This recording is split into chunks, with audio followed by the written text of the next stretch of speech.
Muy bien.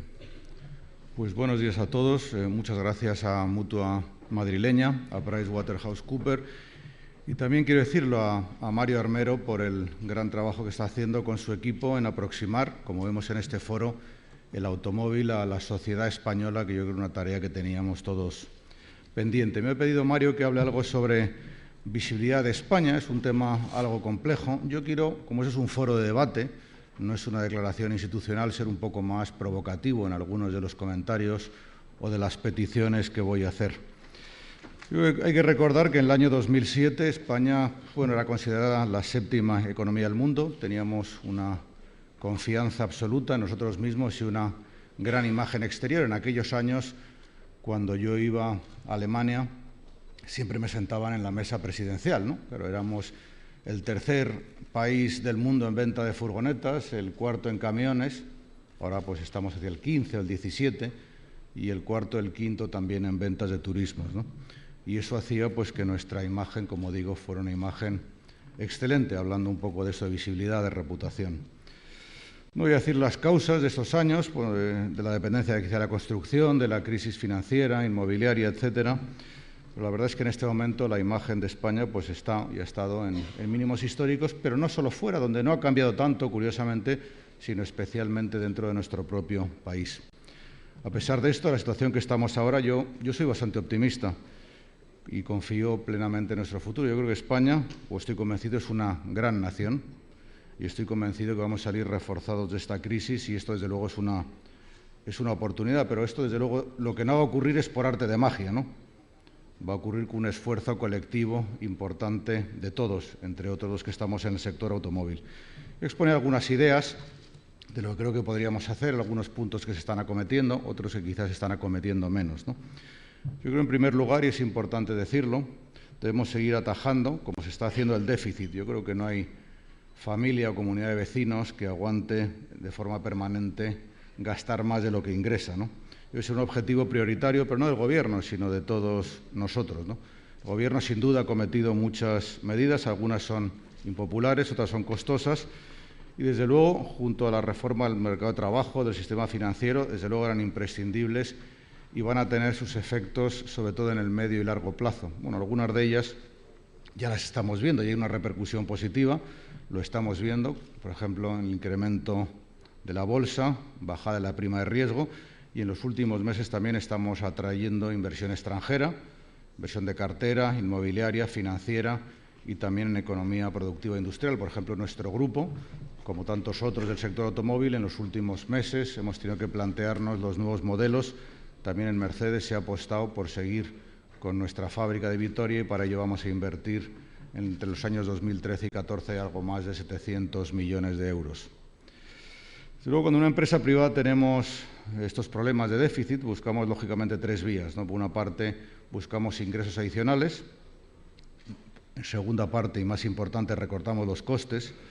Y en tercer lugar, si es imprescindible, renegociamos nuestra deuda. Yo creo que el Gobierno lo primero que acometió fue la subida o el incremento de ingresos a través de la subida de impuestos. Desde luego, esas medidas a corto plazo, desde luego, mejoran los ingresos, pero desde luego detraen quizá excesivos recursos de las empresas y de los particulares, que a la larga son los que podemos crear más inversiones y más empleo. Entonces, yo creo que la medida seguramente era necesaria en ese momento, pero desde luego la del IRPF a mí no me parece que sea sostenible en el tiempo, ¿no? La reforma del mercado laboral pues también está mejorando nuestra situación de competitividad. Se ven las exportaciones, pero tampoco esto es un quick win que nos permita, sobre todo en el corto plazo, crear más empleo. En segundo lugar, hablamos de los costes, que es lo que hemos hecho principalmente en las empresas privadas. Yo creo que aquí, en mi humilde opinión, es donde se deben hacer todavía los mayores esfuerzos, como haríamos en cualquier empresa, ¿no? Yo creo que seguimos teniendo pues una administración relativamente pesada, con un número de ayuntamientos, se habla de 8.000, con 17 comunidades autónomas, cada una pues con sus tribunales de cuentas, defensores del menor, consejos jurídicos, un número importantísimo de fundaciones. La cifra no sé si es correcta porque no la he conseguido conocer, pero algo así cerca de 1.000 televisiones autonómicas y locales, todas ellas en números rojos. Y yo creo que esto pues es importante que se acometa ya esta reforma. Yo creo que el siglo XIX, principios del siglo XX, seguramente teníamos o necesitábamos una administración que tuviera una gran proximidad física con el ciudadano. El siglo XXI es un siglo digital. Y yo creo que tenemos adaptar pues, nuestra administración a esa realidad, a ese mundo digital en el que estamos viviendo. Yo creo que hay una necesidad urgente de continuar con esa reducción del gasto no productivo. Y también otro gasto que quizá no es tanto en importancia, pero que yo creo que crespa un poco a la gente, que es ese que llamamos gasto político, ¿no?, de representación, ¿no? Luego hablamos de la renegociación de la deuda. Si hoy día vamos a un banco, lo primero que nos hará será exigir una transparencia mayor sobre nuestra situación. Y yo creo que como españoles, sobre todo españoles que viajamos por el mundo, tenemos que vender un poco más nuestro plan de negocio y ofrecer transparencia y una imagen positiva sobre nuestro país, ¿no? Yo creo que hay temas importantes. No hay que olvidar ni menospreciar la influencia que tiene, por ejemplo, para consumidores e inversores, aspectos tales como la educación, la eficacia de una sociedad, la competencia de sus gentes, la sinceridad, amabilidad o la confianza que genera un país. Hoy día eso se conoce en los foros con ese famoso me gusta una marca, o dicho de otra forma, la reputación de una empresa o un país aumenta su competitividad de forma clara y aumenta su valor. Y como ejemplo, yo creo que tenemos el famoso Made in Germany, que permite vender productos generalmente premium y más caros, pues gracias en gran parte a la reputación y la imagen que tiene Alemania de excelencia, ¿no?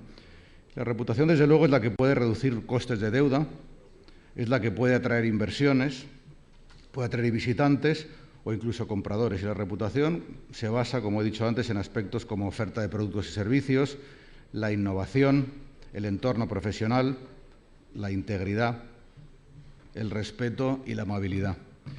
En los párrafos anteriores he explicado algunos pilares, como insisto, incrementar los ingresos, bajar los costes, vender nuestro modelo. Ahora quiero decir una serie de puntos, yo he anotado 12, algunos se han hablado ya, que creo que se podrían acometer de forma urgente y que creo que son importantes para seguir pues, vendiendo esta imagen exterior y siendo polo de atracción de inversiones extranjeras.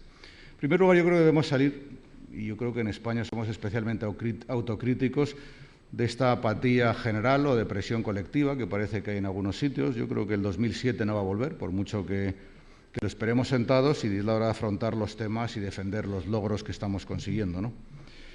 El segundo tema yo creo que es importante y lo vemos en países de éxito, principalmente en Alemania. Yo creo que debemos reformar urgentemente la educación. Yo creo que la Ley Wert tiene aspectos positivos, entre otros la formación profesional, que es tan importante para las fábricas.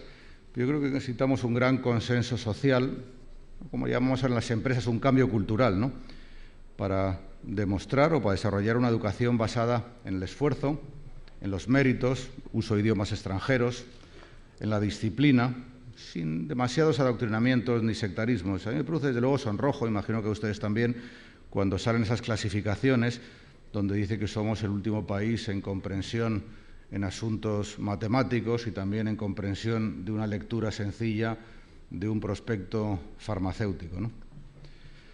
Necesitamos planes de reindustrialización, lo hemos hablado mucho. España no puede ser, y se está hablando mucho estos días, un país de servicios. Hay que potenciar lo que tenemos y no solo el sector automóvil. Y tampoco tenemos que caer mucho en la autocomplacencia. En esos años hemos conseguido un éxito tremendo, que es prácticamente todos los modelos nuevos que se van a fabricar alrededor del año 2013, 14 y 15 se han quedado en España. Yo creo que tenemos que empezar ya a apostar por los modelos del año 2020. Ayer Paco García Sanz comentaba que en su empresa tiene un cálculo que coincide con el de Mercedes, por otra parte, que es que en el año 2020 se van a vender aproximadamente 100 millones de turismos en el mundo. Si nosotros ahora estamos fabricando 2,2, 2,4, tendríamos una cuota cercana al 4% de la producción mundial. Si queremos mantener el año 2020, no incrementar, solo mantener, tendríamos que estar en el año 2020 fabricando 4 millones de coches. Y yo creo que si debemos participar de ese crecimiento, pues lógicamente nos tenemos que fijar unas metas muy claras hasta el año 2020 y empezar hoy a invertir. ¿Dónde se van a vender esos coches? ¿Es en el norte de África? ¿Es en Turquía? ¿Qué acuerdos bilaterales podemos hacer con ellos? ¿Qué ofensivas diplomáticas necesitamos? qué fábricas van a poder producir esos coches, tenemos los costes, tenemos la capacidad, tenemos la logística, qué formación profesional y otra necesitamos para ser ese país productor, o qué flexibilidad o competitividad necesita España para acoger esos modelos y formar parte de ese crecimiento, como digo, que va a llevar al mundo a fabricar más de 100 millones de unidades en el año 2020. Cuarto, yo creo que debemos seguir vinculando sueldos a productividad. Se han hecho grandes esfuerzos en España, pero no es viable que cuando salgamos de esta crisis volvamos a hablar de incrementos unidos de alguna forma a inflación o IPC. Antes ha dicho Mario que yo entré en Mercedes hace 25 años. Otro hice un pequeño cálculo, tampoco es muy científico, pero calculé el 190 que teníamos entonces con el clase C que tenemos hoy, y en esos 25 años el coche ha subido aproximadamente un 25% el precio. Sin embargo, los sueldos en este periodo han subido aproximadamente un 250%. Y eso, lógicamente, si un cliente no está dispuesto a pagar un incremento, tampoco podemos perder competitividad y basar todo en la mejora de procesos productivos, en nuestros proveedores o en los procesos logísticos.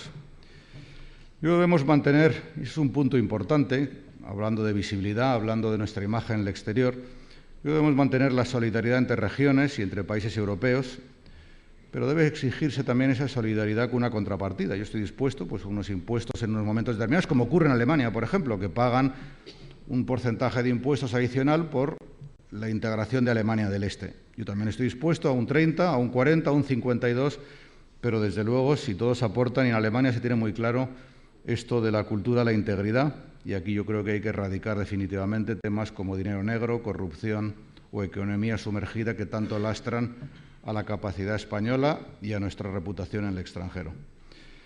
Por otra parte, punto sexto, debemos garantizar la estabilidad política entre todos. Hay que quitar tensión, buscar puntos comunes, hay que buscar lo que nos une y no lo que nos separa, ¿no? Hay que huir un poco de victimismos y de egoísmos, porque no hay nada más miedoso que el dinero. Entonces, si hay una cierta inestabilidad, los inversores buscarán otros países, y no otras regiones de España, sino otros países donde invertir.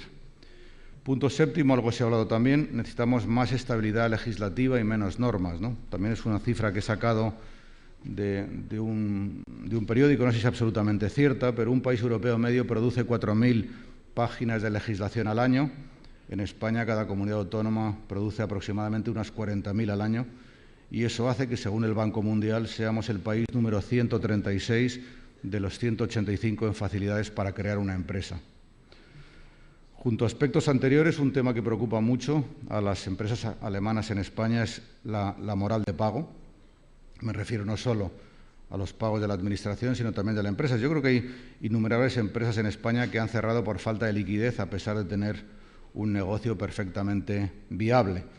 También importante, como es esto, es la financiación, debe empezar a fluir, y también, ¿por qué no?, la facilidad que existe en Alemania o en Inglaterra de recuperar un vehículo cuando se impaga por parte del cliente. Aquí es un proceso larguísimo, el vehículo acaba perdiendo su valor y, desde luego, no ayuda tampoco a que el crédito fluya y sea más barato.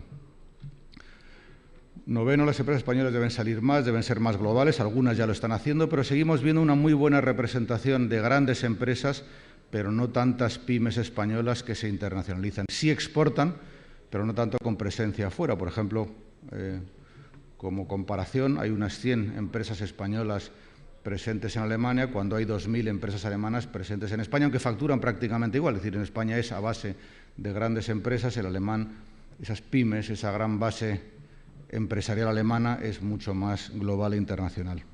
Hay que seguir con temas de investigación, por supuesto. Yo creo que la formación e investigación son el futuro de una empresa, de una nación. Yo creo que es donde menos hay que recortar. Luego, España, punto 11, tiene una posición geográfica privilegiada, lo comenta también Rafa Prieto muchas veces, y podemos ser puente para que empresas que quieran invertir en el norte de África, en Portugal o en Iberoamérica, se establezcan en España. Y lo hablaba antes cuando comentábamos de los 100 millones de unidades. Somos, junto a Portugal, por ejemplo, el único país miembro de la Unión Europea y al mismo tiempo de la Cumbre Iberoamericana. Último punto que tenía como petición, que de alguna forma ya se ha visto resuelto esta mañana, es la petición de que siguieran los planes de estímulos durante estas épocas de crisis, que se prorrogase o actualizase los planes PIBE y PIMA, que desde luego ayudan de forma importante a mantener la industria de España y además tienen un efecto muy positivo sobre los consumidores. Y es importante porque España puede seguir siendo un gran país productor de 2,4, de 3 millones de vehículos, pero también tiene que ser un gran país de consumo. Los costes logísticos nuestros no son precisamente los mejores y muchas de los multinacionales cuando invierten en España también lo hacen porque España es y debe ser un gran mercado. En turismos pues debemos estar sobre el 1,2 millones de turismos, no es una cifra exagerada. Si se vendieran esas unidades con los 47 millones de habitantes, sería mucho menos en relación de lo que vende ya Francia o Alemania y algo más de lo que venden otros países en crecimiento como Turquía. Ahora mismo estamos más bien en el segundo nivel. Yo creo que no es el papel que nos corresponde. Unas cosas que se podían hacer es lo que hemos hablado en el foro anterior, en el debate anterior del impuesto de matriculación. Yo entiendo que Noruega, que no es un país productor, grave los coches de forma importante, pero yo creo que el impuesto de matriculación es una herencia algo anacrónica de cuando había aranceles o había el famoso impuesto de lujo y en una sociedad, en un país productor, en mi opinión, no tiene ningún sentido, ¿no? Pero también debemos enfocar todos, y yo creo que la labor que está haciendo desde ANFAC en esto es excelente, la sociedad y la administración deben percibir el coche como algo amable, y no como el paradigma que sale muchas veces, ¿no?, del culpable del cambio climático, de accidentes o de embotellamientos, ¿no? Es decir, yo creo que el coche garantiza la libertad de transporte, los vehículos industriales aseguran la flexibilidad en el transporte. Tenemos que mirarnos en el espejo de otros países que son muy car-friendly, como dicen ahora, como Alemania. Veamos, por ejemplo, muchas veces las dificultades que tenemos en organizar entre nosotros fabricantes una gran feria del automóvil, cuando en Alemania se da por sentado que un gran país productor quiere una feria para mostrar su industria, para que sea el reflejo en el mundo, ¿no? Y yo creo que tenemos que ser un país más amable en general con el automóvil. Son 12 puntos que, bueno, he ido de algunos de forma más o menos provocativa, lanzando para el debate. En cualquier caso, también lo dije al principio, España es una gran nación. Yo creo que nuestro futuro, desde luego, no estamos en la zaga de Europa. Muchas veces hemos sido ejemplo por nuestra transición para los países del este de Europa y otros muchos. Y yo creo que también hay que recordar pues logros que tenemos, ¿no? Porque muchas veces, sobre todo, nos gusta autoflagelarnos. Y hoy hay que hablar pues de temas como que somos el primer país de Europa en generación de energía eólica, el mayor distribuidor de gas natural es una empresa española, grandes contratos de construcción como el de Heathrow, la ampliación del Canal de Panamá, un centro médico en Doha, el AVE de la Meca a Medina, también el de Ankara a Estambul.